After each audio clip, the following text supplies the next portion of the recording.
You can start the installation by pressing Enter on Install Proxmox Backup Server. After a bit, you will get a license agreement. You can read it if you wish. Press I agree when ready. Then, select which hard drive you wish to install Proxmox Backup Server on, and click Next. Here, you can configure where you're from, by typing in the name of your country. The rest should populate automatically. Click Next when done. Type in the password for your server. And then email, and click Next. Finally, network settings. Type in the name you wish for your server, followed by .local. Then, an IP address. Both gateway and DNS server can point to your router. Finally, clicking Next will take you to the summary screen. Click Install if you're happy with your configuration.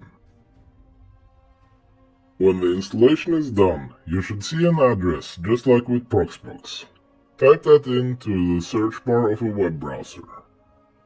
As with Proxmox, the username is root and the password is what you created during installation. When logged in, press OK on the message about no valid subscription. To add a hard drive for backups, head over to Storage/Disks.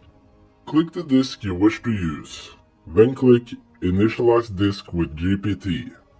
Then click Directory, followed by Create Directory. In the pop-up window, select the disk you wish to use, then the file system. This can be ext4. Then give it a name. Then, when you're happy with your configuration, click Create. When you're done, you can head over to Dashboard and click Show Fingerprint.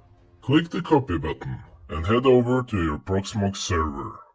Here you can navigate to Data Center, followed by Storage, then click Add.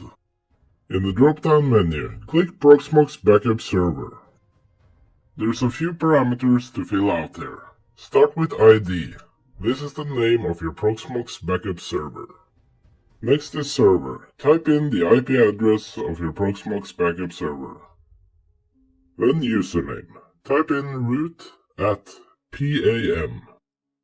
And the password is the one for Proxmox Backup Server.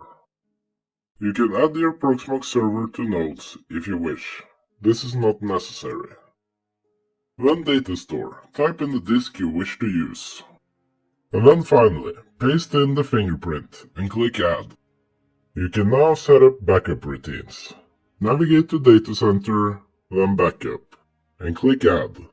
In the pop-up window, select the storage you wish to use, and the schedule that fits you.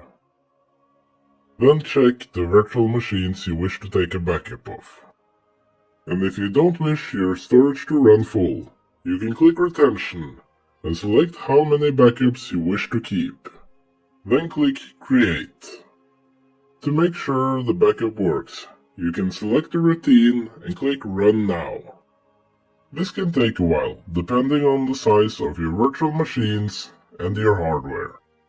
When you need to restore a virtual machine, navigate to the storage it's backed up to, then Backups, then select the backup you wish to restore, and click Restore. Here you will get the option to change out a few parameters if you wish. Click Restore if you're happy with the setup. When the virtual machine has been restored, it's ready to be used and you can start it up. Hope this was of some use. Thanks for watching. Goodbye.